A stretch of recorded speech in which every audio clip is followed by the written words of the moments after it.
नाज़रीन, आप देख रहे हैं मेरा YouTube digital channel central news 11। मैं हूं आपका मेज़बान मुनीर अहमद। प्रोग्राम वही सच कड़वा होता है मुनीर अहमद के साथ। नाज़रीन, आज के प्रोग्राम में 3 मौजू शामिल करेंगे। तीनों मौजू बहुत अहम है। प्रोग्राम शुरू से लेकर आखिर तक देखिएगा। नए देखने वालों से दरख्वास्त, चैनल को सब्सक्राइब करें, लाइक करें, वीडियो को शेयर ज़रूर करें दोस्तों के सोशल मीडिया लिंक पर। पुराने देखने वालों से भी दरख्वास्त कि चैनल को लाइक करें, कमेंट्स करके अपनी बात मुझ तक पहुंचाया करें। और अगर वीडियो आप पसंद करते हैं तो दोस्तों के सोशल मीडिया लिंक पर ज़रूर शेयर किया करें। यही हमारी उजरत है। नाज़रीन, प्रोग्राम में 3 मौजू हैं, तीनों बड़े अहम हैं। सबसे पहला मौजू है अफगानिस्तान में आज फिर चंद, जब मैं प्रोग्राम रिकॉर्ड कर रहा हूँ उसे चंद घंटे पहले पाकिस्तानी फौज ने भरपूर जवाब दिया है। फ़ज़ाइया ने भरपूर जवाब दिया था 2 दिन पहले भी। और अल्हम्दुलिल्लाह पाकिस्तानी फौज और पाकिस्तान की तमाम फोर्सेस और इदारों को अल्लाह की ख़ास रहमत हासिल है, अल्लाह की ख़ास ताकत हासिल है, अल्लाह की ख़ास नजर करम है हमारी फोर्सेस पर, क्योंकि वो पाकिस्तानी फौज है। नाज़रीन, दूसरा मौजू शामिल करेंगे सिंध के ऊपर जो बातें हो रही हैं, सिंध की तकसीम के हवाले से, सिंध में तरक्याती तामीराती काम के हवाले से, सिंध में सिंध के हुकूक न मिलने के हवाले से। और तीसरा मौजू शामिल होगा कराची में सिक्योरिटी हाई अलर्ट, आवाम क्या करे। प्रोग्राम का आगाज करते हैं अल्लाह ताला के बाबरकत नाम से। जैसे मैंने पहले आपको कहा कि अफगानिस्तान में भारत का बस नहीं चल रहा कि वो पाकिस्तान में दाखिल हो जाए, लेकिन इस प्रोग्राम के ज़रिए पाकिस्तान में मौजूद तमाम दुश्मन ममालिक की एजेंसीज के लोगों को, उनके सहूलतकारों को और पाकिस्तान से बाहर बैठे तमाम दुश्मनाने मुल्क के हवाले के लोगों को मैं बता देना चाहता हूँ कि हम अल्हम्दुलिल्लाह पाकिस्तानी हैं, मुसलमान हैं। हमारी फोर्सेस पर, हमारे इदारों पर अल्लाह की ख़ास नजर करम है। और हमारे साथ जो ताकत है वो अल्लाह की सबसे बड़ी ताकत है। नाज़रीन, मैं आपको ये भी बताता चलूँ कि भारत अफगानिस्तान के ज़रिए और फितनतुल ख्वारिज के ज़रिए मुख्तलिफ ममालिक जो पाकिस्तान के दुश्मन हैं, जिसमें एजेंसीज हैं, मुसाद है, रा है, और भी एजेंसीज हैं और भी इदारे हैं, उनके ज़रिए मुस्तकिल अफगानिस्तान के रास्ते से भारत पाकिस्तान को नुकसान पहुँचाने की कोशिश कर रहा है। लेकिन अल्हम्दुलिल्लाह सलाम पेश करता हूँ एक बार फिर उन माओं को जिन्होंने अपने बेटों को फौज में दाखिल किया, भर्ती कराया और आज वो अपनी जानें तो कुर्बान कर रहे हैं, आज वो इस मुल्क के खातिर शहीद हो रहे हैं, लेकिन हमें वो सुकून की नींद सोने के लिए मौका दे रहे हैं। मैं दुआ करता हूँ, आप भी दुआ करें, अल्लाह ताला अफगानिस्तान के साथ जो हमारी जंग चल रही है, और ये अफगानिस्तान की जंग नहीं है, ये मैं बता दूं आपको, ये पाकिस्तान के वो तमाम दुश्मन ममालिक के साथ पाकिस्तान की जंग है जो एक जगह जमा होकर लड़ी जा रही है। तो दुआ करें अल्लाह ताला हमारी तमाम फोर्सेस, एयरफोर्स, तमाम इदारों, इंटेलिजेंस के इदारों को, अफसरान को, जवानों को अल्लाह अपनी अमान में रखे, ख़ास तौर पे क्योंकि इस वक्त हम हालत जंग में हैं और वाकई हम हालत जंग में हैं। ये कोई मामूली बात नहीं है कि रोज़ इतने हमले होना, उनको रोकना और हमारी फौज दुश्मन के मुल्क के अंदर जाके टारगेट को निशाना बना के वापस आना।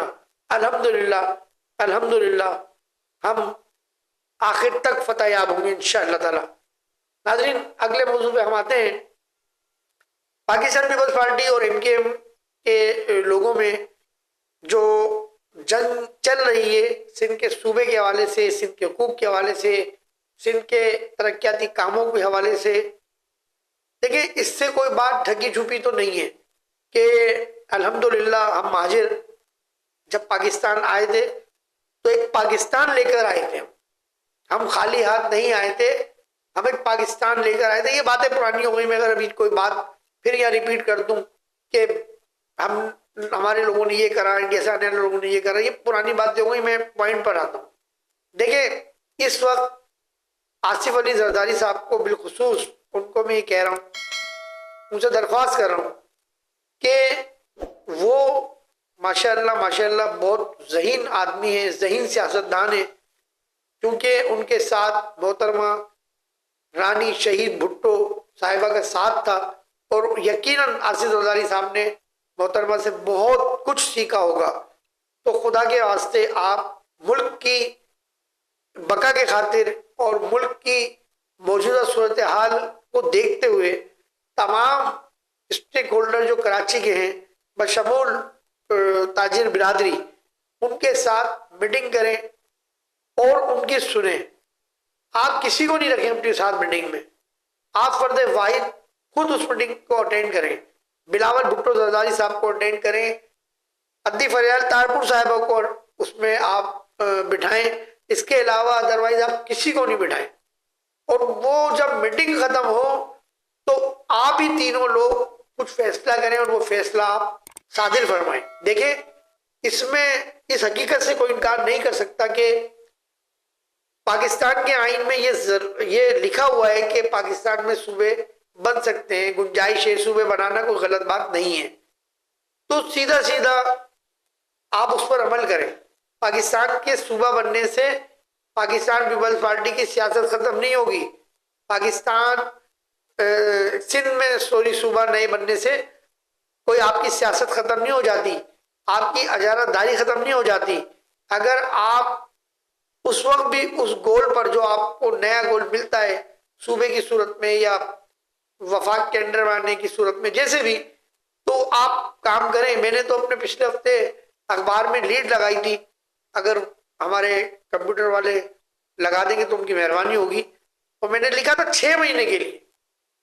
मैंने जरदारी साहब बिलावल साहब से रिक्वेस्ट की थी अपने अखबार की लीड के जरिए कि 6 महीने के लिए कराची के तमाम महकमों से, मैं सिंध की बात नहीं कर रहा, सिंध का पाकिस्तान का कराची ही है, कराची के तमाम महकमों से आप सिस्टम को खत्म कर दें, सिस्टम 0 पॉइंट पर ले आए। आप एक कमेटी तश्कील दें, वो कमेटी आसिफ अली जरदारी साहब को टारगेट करेगी, वो कमेटी अद्दी फरियाल तारपुर साहिबा को टारगेट करेगी यानी जवाबदेह होगी, बिलावल भुट्टो साहब को टारगेट करेगी यानी जवाबदेह होगी।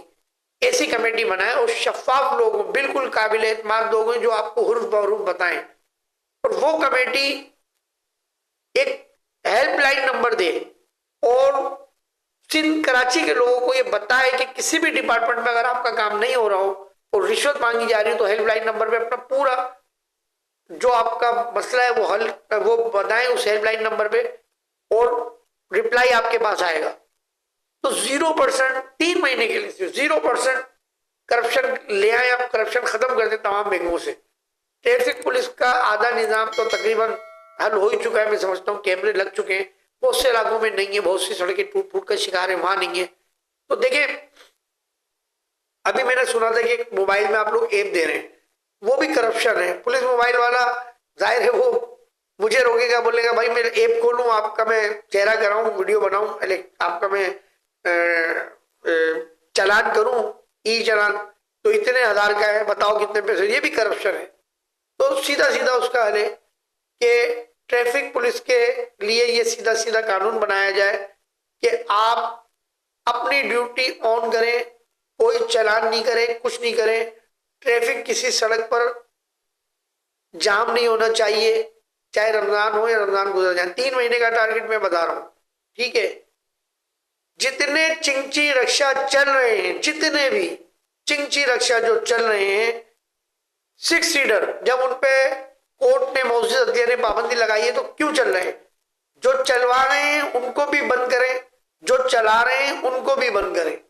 सीधी बात है, ये कोई कानून नहीं है कि आप पाकिस्तान में हर चीज शुरू कर दें और फिर बाद में बोलेंगे यार बेरोजगार हो जाएंगे। तो भाई रोजगार तो फिर मंशियात भी बिकने दें, पहले भी मैंने अपने प्रोग्राम में कहा था। तो बेरोजगार है वो बेचारा, बेरोजगार है, उसको मंशियात भी बेचने दें, आइस बेचने दें उसको, क्योंकि वो बेरोजगार है। तो नहीं बेच सकते आप, नहीं इजाजत दे सकते क्योंकि ड्रग्स है, नशा है। तो इसी तरह गैर कानूनी ट्रांसपोर्ट चलाना भी नशा है। 6 सीटर चिंची रक्षों पर पाबंदी लगनी चाहिए, स्टॉप के अलावा कोई गाड़ी नहीं रुके। ये काम कौन करेगा? ये आपके ट्रैफिक पुलिस वाले करेंगे। और जो मुस्तफा कमाल साहब ने सिटी वार्डन बनाए थे उसको भरपूर तरीके से, भले भर्ती करें आप उसमें लोगों को, भरपूर तरीके से उसको इस्तेमाल किया जाए। वो सिर्फ हम रमजान में देखते हैं या किसी के जलसों में देखते हैं सियासी जमातों के, उन वार्डनों को जो है वो इस्तेमाल किया जाए। इसी तरह जितने ठेले खड़े हो रहे हैं रोडों पे, इनको आप खत्म कर दें, ठेलों, इनको जगाएं दें जगहों के हिसाब से, उसके बाद खत्म कर दे, कोई नहीं है भाई ठेला वेला, कुछ नहीं लगेगा। मैंने पहले भी प्रोग्राम में कहा था, अलगरम पे और अलादम पे जो ठेले खड़े होते हैं, वो लियाकताबाद 10 नंबर का जो पुल है बहुत बड़ा पुल है, ट्रांसपोर्ट उनकी इतनी नहीं है। आप आधे पुल पर उनको बोले ट्रांसपोर्ट खड़ी करें, आधे पुल के नीचे आप ये सारे ठेले वाले वहां आ जाएंगे, बहुत जगह है वहां पर, 3 दिन 2-2 लाइनें लग सकती हैं।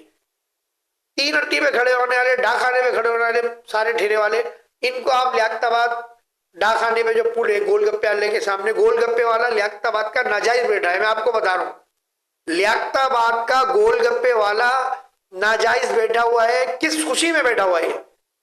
क्या टाउन नाजिम चेयरमैन फरहाद हसीद साहब के इल्म में नहीं है, या एंटी इंक्रोचमेंट के इल्म में नहीं है? एंटी इंक्रोचमेंट तामीराती काम करने वालों की जगहों से मजदूरों को उठा के लेके जाता है, मजदूरों को उस वक्त नहीं छोड़ते जब तक 50,000 रुपए नहीं ले रहे, रात में हफ्ते में रखते हैं। गरीब तामीराती काम करने वाला, उसको 50,000 रुपए देखा आता है एंटी इंक्रोचमेंट में। सबूत पड़े हुए मेरे पास, बुला ले मुझे कोई दारा, में सबूत दे दूंगा। तो एंटी इंक्रोचमेंट को नजर नहीं आते ये चीजें। तो जितने ये ठेले खड़े हुए हैं, इन ठेलों को आप पुल के नीचे लगाएं, पुल गैर कानूनी लोगों से खाली करवाएं। लियाकताबाद गोलगप्पे वाला बैठा हुआ गैर कानूनी, इससे खाली करवाओ। आप किस खुशी में बैठा है? पूरी दुकान है इसके, बिठाए अंदर लोग, बाहर लगा ले 2-4 टेबले, चलो अगर ज्यादा मसला है तो। लेकिन ये पुल साले खाली करवाए जाए, उन्हें ठेले वालों को बचाया जाए, ठेले वाले भी बेरोजगार ना हो। जितनी जगह है इतनी आप रखें, और उनको केबिन छोटे छोटे बना के दे दिए जाए, ताकि टाउन का केएमसी के पास उसकी अर्निंग आए। ये 500 रुपए 300 रुपए रोज देते हैं ठेले वाले। अभी आया था मीडिया पे, असलम नामी कोई बीडर है, शुरू से देख रहा हूं मैं उसको, डॉक्टर परवेज महमूद टाउन नाजिम ने लियाकताबाद के पहले मुस्तफा कमाल साहब को, चेयरमैन नेमतुल्लाह खान, सिटी नाजिम नेमतुल्लाह खान साहब की गवर्नमेंट में, जब से उस असलम बीडर को देख रहा हूं मैं, वो पूरी बीट जमा करता है, 500-300 रुपए पर ढेला लेता है। SHO super market, SHO Liaquatabad के थाने के हदूद में रोजाना फ्रूट वाले लाउड स्पीकर के जरिए अपना फ्रूट बेचते हैं। हालांकि लाउड स्पीकर एक्ट मौजूद है लेकिन नहीं अमल होता। तो सिस्टम खत्म करें 3 महीने के लिए जरदारी साहब, 3 महीने की मोहलत मांगे आप। जो सिंध के सूबे की बात कर रहे हैं, चले ठीक है, जायज है, आइन में है मौजूद इसका, लेकिन आप उनसे बोले ठीक है भाई 3 महीने का आपसे टाइम लेते हैं, मिल बैठ के बात करते हैं, मसले हल करते हैं। अगर मसले हल नहीं होते फिर हम सूबे पे गौर करते हैं, ठीक है। आप 3 महीने में बिल्कुल A to Z आप अपनी गवर्नमेंट चलाएं, कोई भूखा नहीं मरेगा। लेकिन ये जो सूरत हाल चल रही है, आप यकीन करें, मैंने खून का दरिया देखा है। 30 सितंबर का साने है, कोई अगर तारीख शायद मेरे पास से आगे पीछे हो रही तो जहन में मुझे नहीं पता, साने हैदराबाद, मैं साने पक्का किला की बात नहीं कर रहा, सॉरी, साने पक्का किला से पहले बाद में भी एक साने हुआ था जिसमें सारे कौम परस्त लोगों ने स्ट्रेट फायर किए थे, वो आज तक केसों का नहीं पता चल सका, कितने महाजिर बने थे। तो आप क्या समझते हैं, मैं तो एमकेएम पाकिस्तान वालों से ये बात बोल रहा हूँ, जो सुबह की बात उठा रहे हैं, जो पाकिस्तान पीपल्स पार्टी के हवाले से बातें कर रहे हैं, मैं उनसे बोल रहा हूँ आप तो जन्नत में रह रहे हो, आप कराची में रह रहे हो भाई। आप सोचो उन उर्दू बोलने वालों के लिए जो मीरपुर में रह रहा है, जो सिंध में रह रहा है, नूने सिंध में, जो नवाबशाह में रह रहा है, जो टंडोला यार में रह रहा है, जो सक्कर में रह रहा है, उन हमारे उर्दू भाइयों का क्या हाल होगा? जीना आराम हो जाएगा उनका। मैंने देखे हैं वो हालात कि जब सिंधी महाजिर फसाद हुए थे तो उनका क्या हाल हुआ था। ये अलकर ऐसे ही नहीं बस गया था मेरे भाई, ये अफसरा अपार्टमेंट के पीछे जो सरकारी फ्लैट बने हुए, ये ऐसे ही नहीं बस गए थे। मैं जानता हूँ, पुराने लोग भी जानते होंगे, ये सिंध से लोग आए थे बेचारे, जिनको के घर जलाए जा रहे थे, जिनको जिंदा जलाया जा रहा था, सिंधी कौम परस्त जला रहे थे, उनको फिर महाजिरों को, लोगों को, जो है महाजिर कम्युनिटी को यहाँ लाके बसाया था। और कितनी हिजरतें करवाओगे भाई? मैं हाथ जोड़ के बोल रहा हूँ, हाथ जोड़ के एमकेएम पाकिस्तान के लोगों से भी और सूबे का मुतालबा करने वाले लोगों से भी कि मिल बैठ के मसले का हल निकालें। एक मसले के आवाज उठा के अपने उन भाइयों पर आप खुदा न खास्ता जुल्म के आगाज नहीं करवाएंगे जो बेचारे इंटीरियर सिंध में रह रहे हैं। आपका जाना मुश्किल हो जाएगा इंटीरियर सिंध में। अभी कच्चे के डाकुओं का खौफ सुन के आप सक्कर मीरपुर से तो आगे निकलते नहीं है। जब आपको पुलिस रोकती है, बोलती है भाई अभी गाड़ियां इकट्ठी होंगी तो जाएंगी आगे, कच्चे का इलाका है, जाओ ना अकेले। तो जब ये जब फसाद शुरू होंगे तो फिर क्या होगा? और अगर आप बोलते हो कि हुकूमती रेट, तो हुकूमती रेट कितनी होती है, कहाँ कहाँ होती है, सबको पता है, मुझे बताने की जरूरत नहीं है। मैं किसी इदारे को बदनाम नहीं कर रहा, इदारे भी किसी ना किसी के अंडर में ही काम करते हैं, मजबूरी है इदारों की, क्या करें। हमारे मुल्क पे जो हुकूमत है, बस छोड़े, बात कहीं और चली जाएगी। तो मैं ये कह रहा था कि सिंध डिवाइडेड की बात करने से पहले, सिंध को सूबे के जानिब ले आने से पहले जरदारी साहब 3 महीने के लिए इस सिस्टम को खत्म कर दें, सारे सिस्टम को खत्म कर दें। सिंध बिल्डिंग कंट्रोल अथॉरिटी का सिस्टम इंतहा से ज्यादा खराब है। सिंध बिल्डिंग कंट्रोल अथॉरिटी का सिस्टम जुम्मे के दिन करोड़ों रुपया बढ़ता है, जुम्मे के दिन करोड़ों रुपया बढ़ता है, कहां जाता है वो पैसा। सिंध बिल्डिंग कंट्रोल अथॉरिटी के मुलाजमीन की ऑडियो लीकेज होती है, एजेंसियों के नाम लेते हैं, इदारों के नाम लेते हैं, फिर भी वो बड़ा जमाने में अपनी सीटों पे उनके खिलाफ कोई एक्शन नहीं लेता।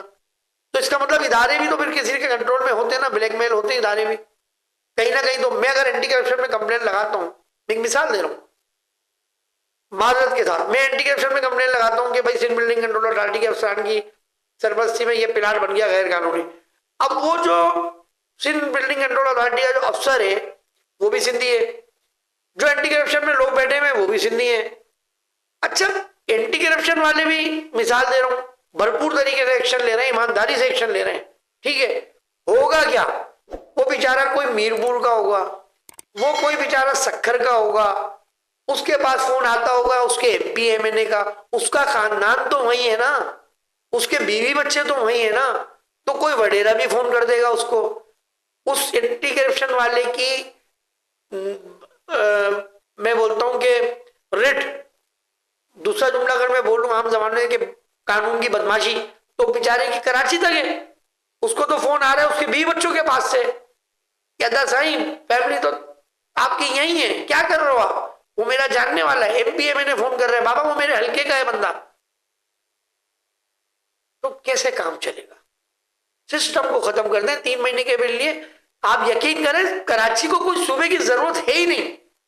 जब कराची तरक्की करेगा, कराची के मसाइल हल होंगे, कराची की सड़कें बन जाएंगी, कराची मेरा बहुत अच्छा है। भी मैं वीडियो देख रहा था, लाहौर की वीडियो एक चल रही थी, यकीन करें मुझे इतनी खुशी हुई मुझे वीडियो देख के कि यार देखें इन्होंने एक पूरा पैकेज तैयार किया है और वो पूरी जो है मकसद दिखाया है लाहौर कैसा है। तो अल्हम्दुलिल्लाह हमारा कराची भी ऐसा ही है, ऐसा नहीं हमारा कराची खाली मैं लालू खेत की सड़कें दिखा दूं, लालू खेत की बैक लाइन की गंदी गलियां दिखा दूं और मैं बोलूँ ये मेरा कराची है, तो मैं गलत हूं, मेरे कराची के साथ ज्यादती होगी।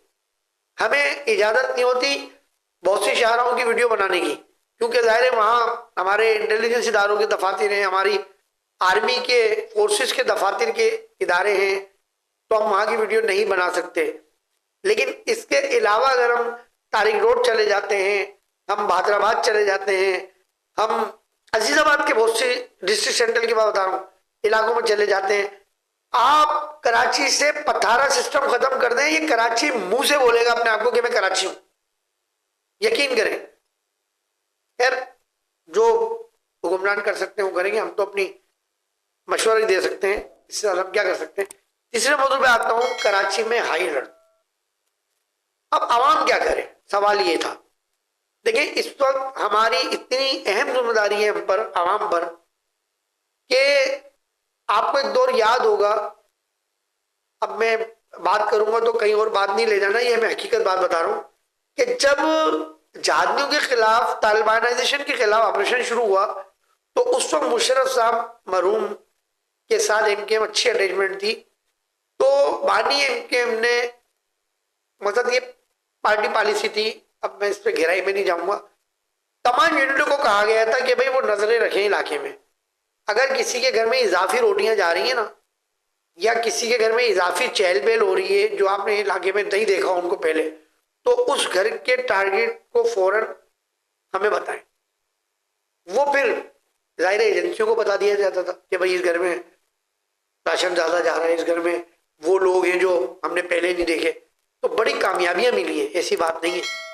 तो आज अगर एमकेएम नहीं है तो कोई फर्क नहीं पड़ता, हम पाकिस्तानी तो है ना, तो हमारा ये फर्ज है, हमारे इदारे मौजूद है, रेंजर्स का हेल्पलाइन नंबर मौजूद है, पुलिस का हेल्पलाइन नंबर मौजूद है, आप खामोशी से, कोई आपसे बात परस नहीं की जाएगी, कोई आपके ऊपर दबाव नहीं आएगा, आप खामोशी से बता देंगे भाई ये मकान नंबर फला फला है, इसमें टोटल 4 लोग पहले रहते थे, अभी हम देख रहे हैं कि इसमें 2-3 लोग और इजाफी आ गए हैं, ठीक है ना। अच्छा, इसी तरह आप कहीं देखें रोटियां ज्यादा जा रही हैं, सामान ज्यादा जा रहा है, अशिया खुरदोश, तो वहां कॉल करके बता दें कि भाई ये पहले, वो भले उसका मामू का बेटा आया हो या खाला का बेटा आया हो, वो इदारे उससे इन्वेस्टिगेशन करेंगे। लेकिन आपके ऊपर बहुत बड़ी जिम्मेदारी है इस वक्त। सारी जिम्मेदारी हमारे इदारों पर नहीं होती है, फोर्सेस पर नहीं होती है, पुलिस पर नहीं होती है। पहले हमें ऑन द स्पॉट, पहले हमें, हम देखेंगे और हम चुप रहेंगे तो हमें नुकसान होगा, हमारे मुल्क को नुकसान होगा, हमारी गली, हमारे शहर, हमारे इलाके को नुकसान होगा, जिसमें जानी नुकसान होगा। तो खुदा के वास्ते मैं पूरे कराची के लोगों से दरख्वास्त कर रहा हूँ, ये वीडियो जो देख रहे हैं उनसे दरख्वास्त कर रहा हूँ, इस वीडियो को, इस क्लिप को शेयर करें कि कराची में कहीं भी कोई भी आपको अपने आसपास ऐसे घरों में, महलों में जो इजाफी लोग आते हुए नजर आए, जो मशकूक टाइप के हों या हमारे कराची से नहीं लगते हों, हैदराबाद से नहीं लगते हों, उनकी निशानदेही आप इदारों में हेल्पलाइन नंबर पे करें, क्योंकि इस वक्त हमारी बहुत सपोर्ट की जरूरत है इदारों को। ये कॉम्बिंग, माजरत के साथ, ये जो कॉम्बिंग ऑपरेशन होते हैं ना, तो देखें इसमें भी कोई ना कोई रिजल्ट मिलता है, लेकिन कॉम्बिंग ऑपरेशन के दौरान भी आगे पीछे हो जाते हैं लोग। तो हमारी सबसे बड़ी जिम्मेदारी, मैं बार बार बोल रहा हूँ कि हमारी पुलिस को सपोर्ट करें, हमारी रेंजर्स को सपोर्ट करें, हमारे इदारों को सपोर्ट करें।